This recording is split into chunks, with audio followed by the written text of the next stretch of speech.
السلام علیکم ورحمۃ اللہ وبرکاتہ۔ معزز سامعین، آج پھر میں آپ کے سامنے حاضر آیا ہوں۔ چونکہ رمضان کا مقدس مہینہ چل رہا ہے، اسی تعلق سے کچھ شرعی مسائل آپ کے سماعتوں کے حوالے کرنے کی کوشش کروں گا۔ آج روزے کی قضا، کفارہ اور فدیے کا بیان ہوگا۔ بغور سماعت کریں۔ بعض صورتیں ایسی ہیں جن میں روزہ توڑا جائے تو اس کے بدلے میں رمضان المبارک کے بعد روزہ رکھنا ضروری ہے اور کفارہ بھی دینا واجب ہے۔ مسلمان عاقل بالغ مقیم نے رمضان المبارک میں اگر بنیت عبادت روزہ رکھ کر بلا عذر شرعی قصدن توڑ دیا تو اس پر اس روزے کی قضا اور کفارہ دونوں فرض ہے۔ روزے کی حالت میں جان بوجھ کر کھانے پینے، جمع کرنے، حقہ، سگریٹ وغیرہ پینے سے روزہ کی قضا اور کفارہ فرض ہے۔ کسی نے روزے میں جذبات سے مغلوب ہو کر جنسی فعل کا ارتکاب کیا، چاہے وہ مرد ہوں یا عورت، تو قضا اور کفارہ دونوں واجب ہے۔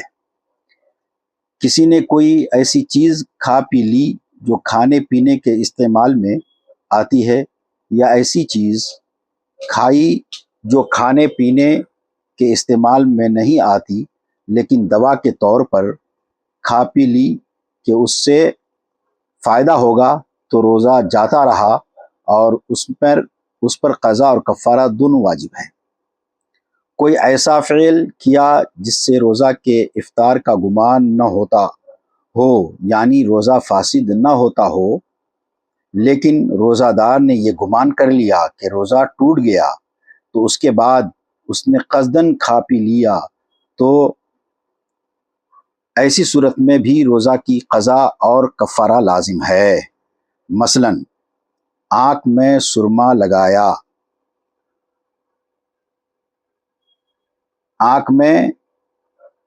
لگایا،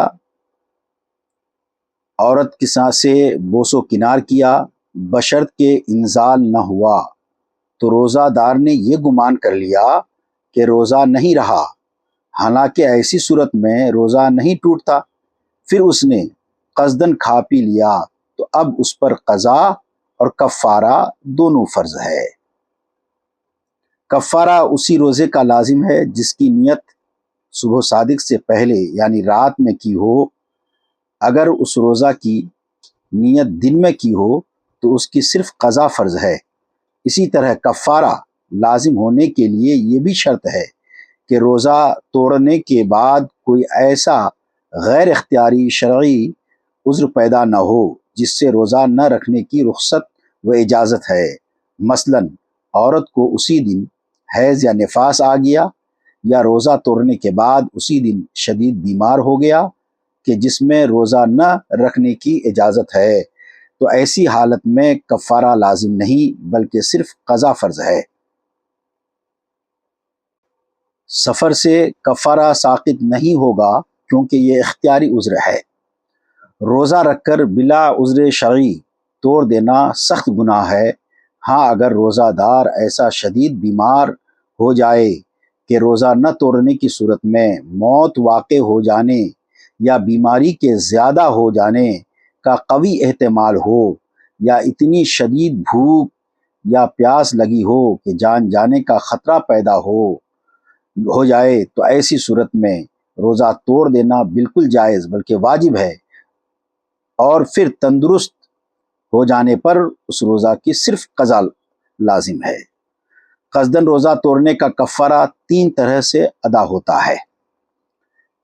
پیدر پہ 60 روزے رکھنا، یا ایک غلام یا باندی آزاد کرنا، یا 60 مسکینوں کو صبح و شام پیٹ بھر کر کھانا کھلانا۔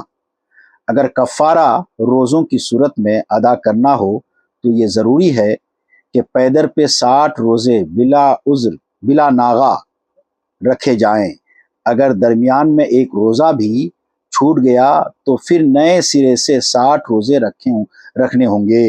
ہاں، عورت کے حیض کے دنوں میں جتنے روزے چھوٹ جائیں وہ شمار نہیں ہوں گے، بلکہ وہ حیض کے پہلے اور بعد والے روزے سے ملا کر 60 روزے پورے کرے، کفارہ ادا ہو جائے گا۔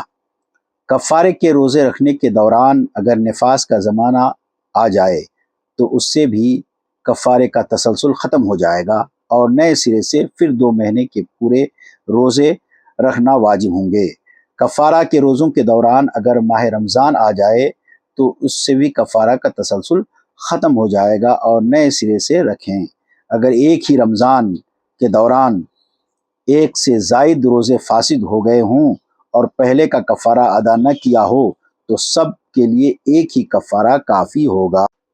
اگر کسی پر ایک کفارہ واجب ہوا اور وہ ابھی ادا کرنے نہیں پایا تھا کہ دوسرا واجب ہو گیا تو صرف ایک ہی کفارہ دونوں کے لیے واجب ہوگا، چاہے یہ دونوں کفارے 2 رمضان کے ہوں، بشرط یہ کہ روزہ فاسد ہونے کی وجہ جنسی فعل نہ ہو، تو جتنے روزے فاسد ہوں ان کا کفارہ الگ الگ ادا کرنا ہوگا، چاہے پہلے کفارہ ادا نہ کر پایا ہو۔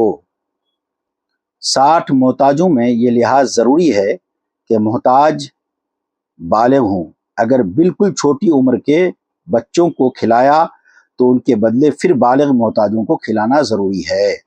محتاجوں کو کھانا کھلانے میں اپنے عام معیار کا خیال رکھے، نہ زیادہ بڑھانا واجب ہے اور نہ یہ صحیح ہے کہ سوکھی روٹی دے دی جائے۔ اگر مسکینوں کو کھانا کھلانے میں تسلسل نہ رہے تو کوئی مضائقہ نہیں، کفارہ صحیح ہو جائے گا۔ کھانا کھلانے کے بجائے غلہ دینا بھی جائز ہے اور یہ بھی جائز ہے کہ قیمت ادا کر دی جائے۔ غلہ فطرانے کے مقدار کے برابر ہونا چاہیے۔ اگر ایک ہی محتاج کو 60 دن تک صبح و شام کھانا دیا جائے تو بھی کفارہ ادا ہو جائے گا، مگر عرفاً یہ صورت بہتر تصور نہیں کی جاتی، اس لیے 60 مسکینوں کو بیک وقت کھلانا ہی بہتر ہے۔ وہ شیخ فانی جو روزہ نہیں رکھ سکتا ہے اس کے لیے فدیہ ہے۔ اسلامی شریعت نے ایسے حضرات جنہیں روزہ رکھنے کی طاقت نہ ہو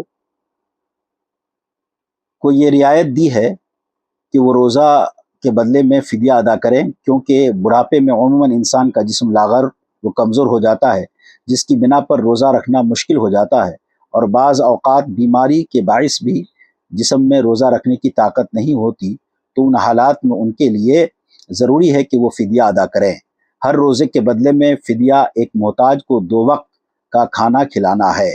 فدیہ میں غلہ یا اس کی قیمت بھی دی جا سکتی ہے۔ فدیہ میں غلے کی مقدار صدقہ فطر کے برابر ہے۔ کسی کے ذمے میں کچھ قضا کے روزے تھے، مرتے وقت اس نے وصیت کی کہ میرے مال میں سے ان کا فدیہ ادا کر دیا جائے۔ اگر ان قضا روزوں کا سارا فدیہ چھوڑے ہوئے 1/3 مال کے بقدر ہے تو فدیہ ادا کرنا واجب، اور اگر فدیہ کی قیمت زیادہ بن رہی ہے اور 1/3 مال کی مقدار کم ہے تو 1/3 مال سے زیادہ فدیہ میں ادا کرنا اسی وقت جائز ہے جب وارث برضا و رغبت اس کی اجازت دے، البتہ اس صورت میں بھی نابالغ وارثوں کی اجازت کا کوئی اعتبار نہ ہوگا۔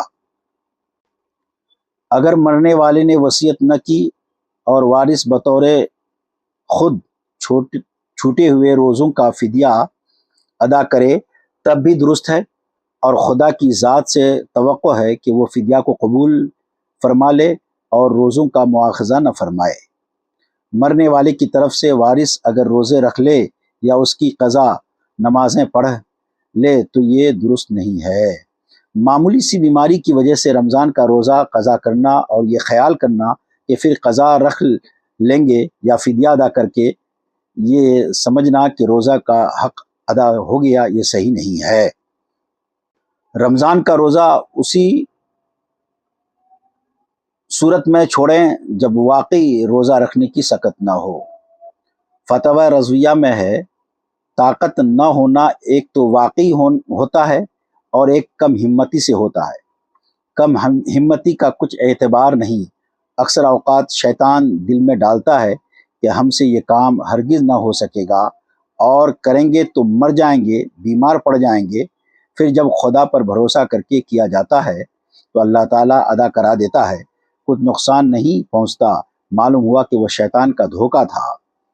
75 برس کی عمر میں بہت لوگ روزہ رکھتے ہیں۔ ہاں، ایسے کمزور بھی ہو سکتے ہیں کہ 70 ہی برس کی عمر میں نہ رکھ سکیں۔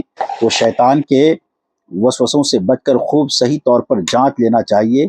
ایک بات تو یہ ہوئی۔ دوسری یہ کہ ان میں بعض کو گرمیوں میں روزہ کی طاقت واقعی نہیں ہوتی، مگر جاڑوں میں رکھ سکتے ہیں۔ یہ بھی کفارہ نہیں دے سکتے، بلکہ گرمیوں میں قضا کر کے جاڑوں میں روزے رکھنا ان پر فرض ہے۔ تیسری بات یہ ہے کہ ان میں بعض لگاتار مہینہ بھر کے روزے نہیں رکھ سکتے، مگر 1-2 دن بیچ میں ناغہ کر کے رکھ سکتے ہیں۔ تو جتنے رکھ سکیں اتنے رکھنا فرض، جتنے قضا ہو جائیں جاڑوں میں رکھ لیں۔ چوتھی بات یہ ہے کہ جس جوان یا بوڑھے کو کسی بیماری کے سبب ایسا ضعف ہو کہ روزہ نہیں رکھ سکتے، انہیں بھی کفارہ دینے کی اجازت نہیں، بلکہ بیماری جانے کا انتظار کرے۔ اگر قبل شفا موت آ جائے تو اس وقت کفارہ کی وصیت کریں۔ غرض یہ ہے کہ کفارہ اس وقت ہے کہ روزہ نہ گرمی میں رکھ سکے، نہ جاڑے میں، نہ لگاتار، نہ متفرق، اور جس عذر کے سبب طاقت نہ ہو، اس عذر کے جانے کی امید نہ ہو۔ جیسے وہ بوڑھا کہ بڑھاپے نے اسے ایسا ضعیف کر دیا کہ روزے دار متفرق کر کے جاڑے میں بھی نہیں رکھ سکتا، تو بڑھاپا تو جانے کی چیز نہیں۔ ایسے شخص کو کفارہ کا حکم ہے۔ اسے اختیار ہے کہ روزہ کا کفارہ فدیہ روز دے، یا مہینے بھر کا پہلے ہی ادا کر دے، یا ختم ماہ کے بعد کئی فقیروں کو دے، یا سب ایک ہی فقیر کو دے، سب جائز ہے۔ اسی میں ہے فدیہ صرف شیخ فانی کے لیے رکھا گیا ہے، جو بسبب پیرانہ سالی روزہ کی قدرت نہ رکھتا ہو، نہ آئندہ طاقت کی امید کہ عمر جتنی بڑھے گی ضعف بڑھے گا، اسی کے لیے فدیہ کا حکم ہے۔